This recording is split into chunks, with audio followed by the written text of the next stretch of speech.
Welcome back to Using Vibes. Somebody killed my music. Before we went to the break, we were talking about traditional medicine and the way that traditional medicine has viewed holistic health. Have they begun to turn towards holistic health to help their patients when there have been problems that they couldn't solve on their own? And are they becoming more accepting? You know, because I know for a long time, to go see a chiropractor, your insurance wouldn't cover it. Right. But now it seems like they are actually beginning to, you know, actually pay for that. So are they becoming more open and accepting of holistic health, or are they not?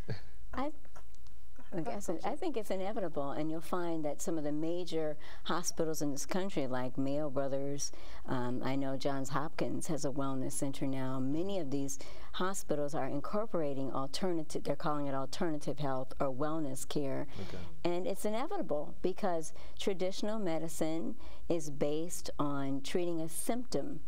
And that's why they say they practice medicine, because there is no specific thing that they can do many times. And alternative health says, well, let's look at other things. And many scientific studies have come in proving that it is quite legitimate and that, you know, there's precedence now.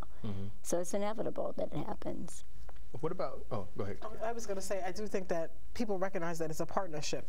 So while, yes, someone might go, although I work mostly in preventative health, although someone might go to their physician, their primary care physician practitioner, and get diagnosed, they might come to me to actually help them navigate that, to be able to work in conjunction with their practitioner. So I think it's that it's more of a partnership that's beginning to happen. But even in terms of the definition of it, because I tend to view what's currently practiced as medicine as contemporary medicine, and what's considered holistic health, I consider that traditional medicine, because that is traditional medicine in my book. So the definitions get a little bit kind of wonky depending on what perspective you come from, because I believe that is more tradition. It's based in tradition, right? But I do think that, you know, you're finding, as Coach Lynn mentioned, that a lot of people are beginning to seek out coaches, health counselors, and try to really have a more diverse set of practitioners and support systems, because maybe they might have a patient who is diagnosed with something or is dealing with a condition, and they know that the patient is not necessarily taking on or taking the medicine or the prescriptions they're taking, but they know that they'll listen to a coach. They know they'll listen to a health counselor, or they'll take yoga. So they know that they'll do all these different things. So if it's all happening within their office, they're able to still monitor that person and know that they're, you know, taking some kind of action towards making a difference in their life. Well, recently, in terms of our area, there's been a lot of talk about healthcare. The healthcare debate, you know, the national debate that just happened. I want to talk about that first, and then I want to get into this whole medicinal marijuana legalization in D.C. We'll talk about that too. But first, let's talk about the healthcare debate. How does that debate affect what you guys are doing, and what are your views about, you know, the outcome of the actual debate? You had to go there. Yes. Just to get you going. Well, I think that the healthcare debate is a partisan situation. As many people know from a radio show, I am not a political. However, I'm very close to it. Right. And this is a partisan issue, which is ridiculous, because it's really not. It's a wellness issue. It's an issue for Americans to be well. Right.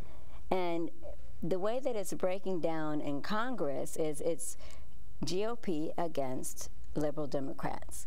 So I think that the time has come for us as American citizens to do something about it and let our officials know that, you know what, guys, this is not something on the left of the aisle or the right of the aisle. We need to be empowered consumers. We need to be empowered Americans. These are our rights, not luxury. It's our right to have health care.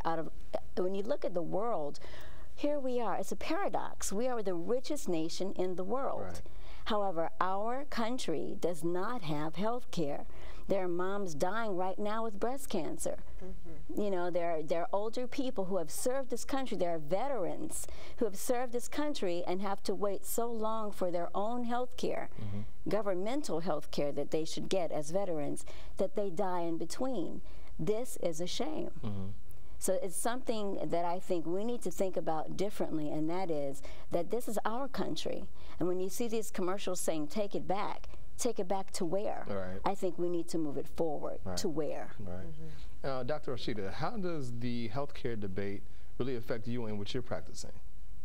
As far as in chiropractic is concerned, well, I think it's, for us, it's a good thing, just because, you know, most people are just tired of taking the medication. I get a lot of people that come to us because they're tired of it. They're tired of taking their drugs. They're tired of taking, you know, they want something natural that's going to help them. And so a lot of them, regardless of what their I say their insurances may say or anything, they are seeking us out, period.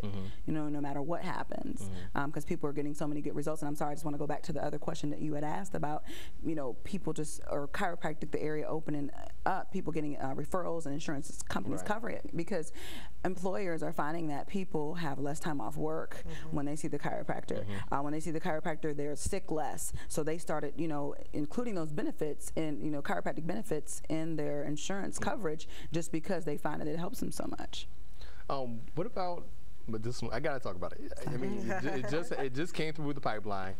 Medicinal marijuana. You know, my biggest thing is, okay, why is it legal for sick people to use marijuana, but for everybody else, it's like, you know, well, it's good for them but bad for you. You know, I'm confused about that myself. But what do you think about medicinal marijuana, and this actually a step towards holistic health? I mean, do you view marijuana and the use of marijuana for medicine, medical purposes, is that part of the holistic health system? I think I do. You know, this is a heavy topic, so it's always going to be debatable. I probably could sit for hours and talk about it. But I do think that just the idea of using herbs, and even smoking herbs, not exclusively marijuana, any kind of herb, you're smoking them out for different reasons. Maybe not if you're putting them to your mouth and smoking them, but people have always traditionally taken herbs, sage, they use herbs and things like that for medicinal purposes. So I do believe that it is a step towards holistic health and looking at the properties that the properties of, I guess, marijuana when it's smoked, I guess, and how it could really help a person, help an individual. Now, the whole debate about whether if it's good for someone who's sick, why is it not good for someone who's not sick? That's a whole other debate. But I do believe that just the idea of people beginning to embrace it and not kind of look at it in a strange way is moving towards embracing other tools to help people move forward. Coach Lynn, you look like you have something in mind. I know there's something that you want to add to this conversation. Coach Lynn. All I was thinking about was, now, I'm about to go to Nairobi and Amsterdam, and I was thinking, do I want my pilot smoking that for a headache before I leave? My answer would be no. So in terms of how do you regulate, you know, who's going to do the right thing and smoke it? I think that's a so really mine is a policy issue and a regulatory issue, and if they're having a hard time regulating a guy not getting on his phone or texting while he's you know, driving the plane, I'm just not sure. I don't know how I feel about that. All right, well, we're going to continue this conversation. We have to take a quick break. When we come back, we'll continue this discussion about health and wellness right after this.